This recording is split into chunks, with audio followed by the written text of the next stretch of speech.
नमस्कार मंडळी, मी अपेक्षा साळुंखे आणि माझ्या यूट्यूब चॅनलमध्ये तुम्हा सर्वांचं स्वागत आहे. So welcome and welcome back to my channel. I know खूप दिवसानंतर व्हिडिओ बनवते आणि असं व्हायला नाही पाहिजे, मला कन्सिस्टंट राहायला पाहिजे. आणि येस, मी ट्राय करते आहे.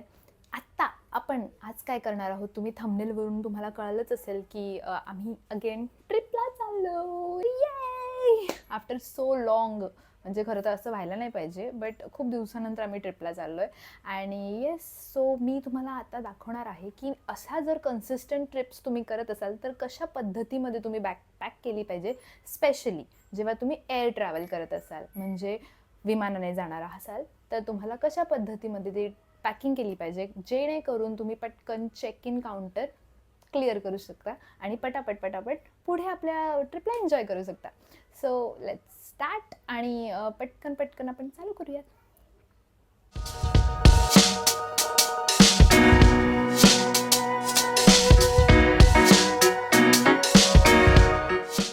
ट्रिपची पॅकिंग करत असताना इथे समोर आपल्यासमोर आयटनरी ठेवायची. मी ऑलरेडी आयटनरी बघून कोणत्या दिवशी काय काय आहे आणि कशा पद्धतीमध्ये आपण कोणते कोणते प्लेसेस विजिट करणार आहोत त्या हिशोबाने ऑलरेडी कपडे काढून ठेवलेले आहेत. तर लेट्स स्टार्ट. ही आहे माझी छोटी बॅग, जी व्हिडिओच्या कोपऱ्यामध्ये अशी बिचारी उभी होती. ह्या बॅगेमध्ये मी सगळं बसवणार आहे. आता आयटनरीच्या हिशोबाने सुद्धा आणि नॉर्मली पण एक छोटीशी जरी ट्रिप असेल तर मी सर्वात इझिएस्ट वे असं करते की अशा प्रकारे मी छोटे छोटे पाउचेस कॅरी करते. हा एक मोठा पाऊच ज्याच्यामध्ये नॉर्मली आपण कोणतंही आपलं सामान असेल, म्हणजे समजा की तुम्ही ट्रिपमध्ये जात असाल तर तुम्हाला सनस्क्रीन हवी आहे किंवा छोटे छोटे कोणते लिक्विड्स कॅरी करायचे आहेत, तर ते सगळं मी अशा टाईपच्या पाऊचमध्ये काढते. स्पेसिफिकली एक एक्स्ट्रा पाऊच असतो ज्याच्यामध्ये मी इलेक्ट्रॉनिक सामान काढू शकते. याचं मी तुम्हाला डिस्क्रिप्शन प्रॉपर देईन पुढे की का मी इलेक्ट्रॉनिक सामान वेगळं काढते. ओके, मग असे छोटे छोटे पाउचेस असतात ज्याच्यामध्ये कोलगेट किंवा कोणते पण छोटे ज्या गोष्टी असतात ज्या आपल्याला थ्रू आउट ट्रॅव्हल लागू शकतात, जसं लिप बाम असू शकतं किंवा काहीही, तर ते अशा छोट्या पाउचेसमध्ये काढू शकते.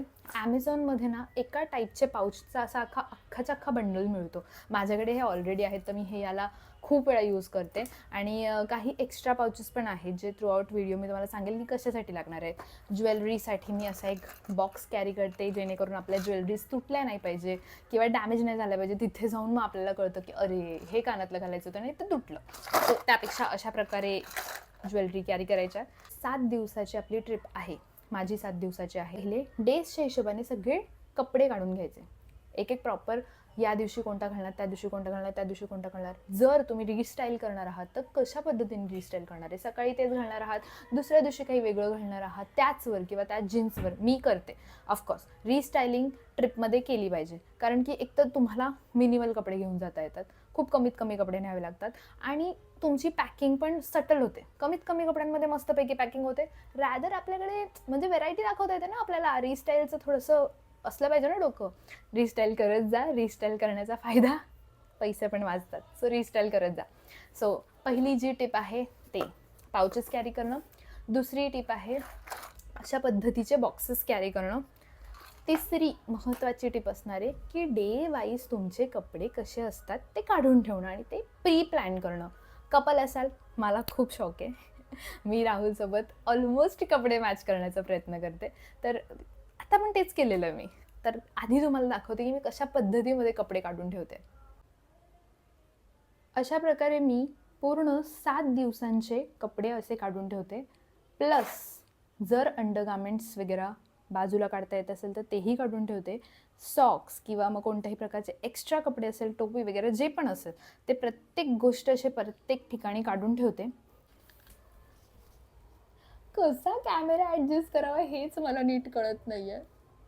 एनिवे, सो आपण पटकन हिला ओपन करूयात आणि पटापट भरून घेऊयात, कारण आता खूप उशीर होतोय. Let's start.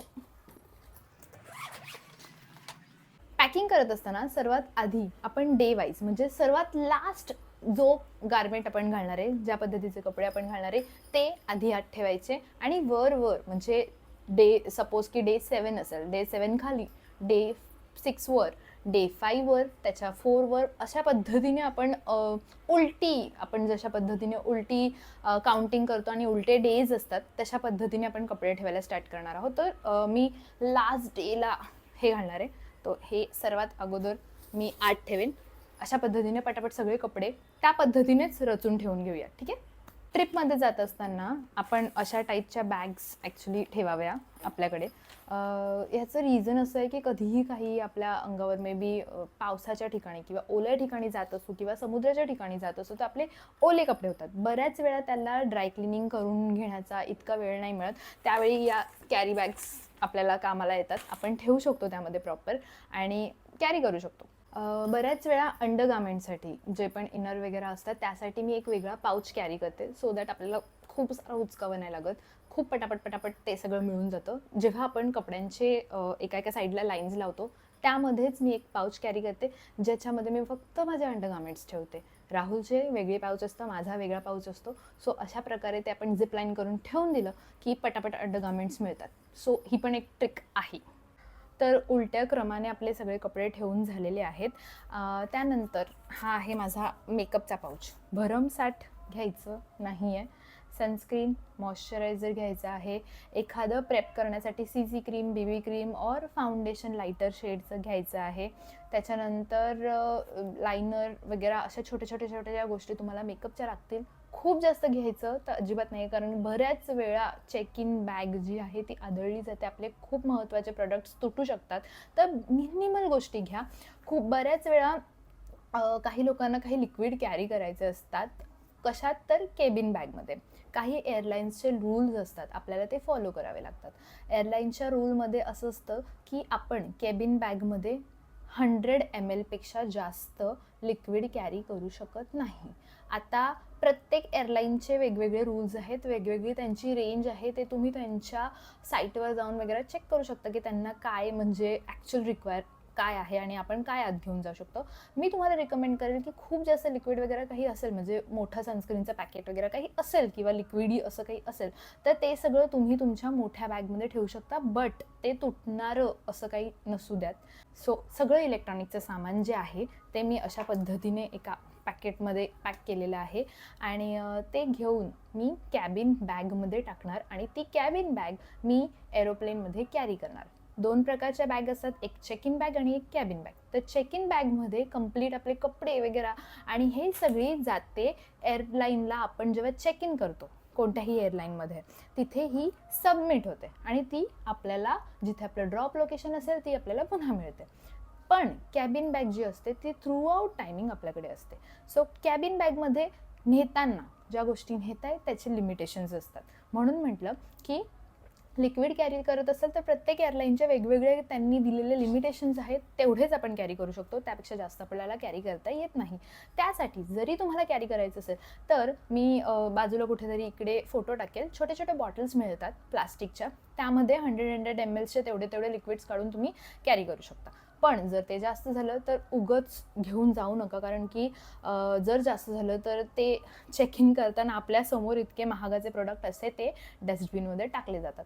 तर तसं करू नका. त्याऐवजी ते जर फुटणारे नसतील किंवा त्याला काही डॅमेज होणारं नसेल तर ते तुम्ही तुमच्या चेक इन बॅगमध्ये कॅरी करू शकता. या व्यतिरिक्त पाऊच मस्ट आहे. पाऊचमध्ये सगळ्या प्रकारचे तुमचे छोटे सामान जे आहे ते सगळे टाकून त्याच्यामध्ये टाकून द्यायचं आहे. आपल्याकडे केबिन बॅगमध्ये काय घेण्यासारखं असेल तर इलेक्ट्रॉनिकचं सामान असू शकतं. तुमच्या छोट्या काही खायच्या वस्तू असतील त्यावर पण लिमिटेशन आहेत. प्रत्येक एअरलाईनच्या वेगवेगळ्या आहेत, तर त्या हिशोबाने घ्या. मोठ्या चंक बाटल्या घेऊ नका. छोट्या मिळतात तिथे ते कॅरी करू शकता किंवा एअरपोर्टवरती तर महाग आहेत बॉटल्स पाण्याच्या. पण जेव्हा तुम्ही आत बोर्डिंग करता, एरोप्लेनमध्ये चढता, त्यावेळेस तुम्हाला पाण्याचं पूर्णपणे त्यांनी सोय केलेली असते, तर तुम्हाला उगाच कॅरी करायची गरज नाही आहे. ठीक आहे. सो त्यानंतर ही माझी चार्जर्स वगैरेची पूर्णपणे अशी एक बॅग करून ठेवलेली आहे. यामध्ये पॉवर बँक वगैरे सगळं ठेवलेलं आहे. ही बॅग आपल्याला जेव्हा चेक इन आपण करत असतो इलेक्ट्रॉनिक सामान आपल्याला बाहेर काढून ठेवावं लागतं. इवन दो केबिन बॅगमध्ये असेल तरीसुद्धा ती बाहेर काढावी लागते आणि नंतर आपल्याला केबिन बॅग ही चेकिंगसाठी पाठवावी लागते. त्यासाठी अशा पद्धतीमध्ये जर तुम्ही पाउचेस कॅरी केले तर ते पटकन असे बाजूला काढून ठेवता येतात. ट्रेमध्ये, ते वेगळे चेक होतात आणि आपली कॅबिन बॅग वेगळी चेक होते. तुम्हाला जास्त स्ट्रगल करायची किंवा असं सगळं तिथे बसून असा सगळा पसारा काढायची गरज नाही लागत. त्याकडे जर अशी पॅकिंग केली तर डॅम शुअर तुमचं जे चेकिंगचं टेन्शन असेल की होते का नाही किंवा 1च तास राहिला आहे, 2च तास राहिले, अरे बापरे अर्धा तास राहिला आहे, अरे बापरे हे सगळं गडबड झालेली आहे, मला एवढं सगळं सामान पसारा काढावा लागला आहे, नाही, असं होणार नाही. मोस्टली तुमच्या बॅगेचं वजन चेक करून जा. चेक इन बॅगेचं वेगळं वजन असतं, केबिन बॅगेचं वेगळं वजन असतं. इंडिगोसाठी check in bag is 15 kg, जास्तीत जास्त 15 kg तुम्ही करू शकता. 15 kg पेक्षा थोडं पण जर जास्त असेल तर ते तुम्हाला सामान काढायला लावतात, तर तसं करू नका. चेक इन बॅगचं 15 kg असतं. जी केबिन बॅग असते म्हणजे आपण एरोप्लेनमध्ये जी कॅरी करणार आहोत त्या बॅगेचं 7 kg असतं. तर तितकंच वजन कॅरी करा आणि तितकंच घेऊन चला, ठीक आहे. अच्छा, यानंतर केबिन बॅगमध्ये जर तुम्ही जास्त वजन केलं असेल, त्याला आपल्याला चेक इनमध्ये ट्रान्सलेट करायचं असेल, हे सगळं ऐनवेळी एअरपोर्टवर नाही करायचं. माझ्याकडे मी मोस्टली इकडे छोटेसे ते वजन करणारे काटे असतात, ते माझ्याकडे आधी होतं, आता ते नाही आहे. सो मी कुठेतरी ते वजन करून घेईन.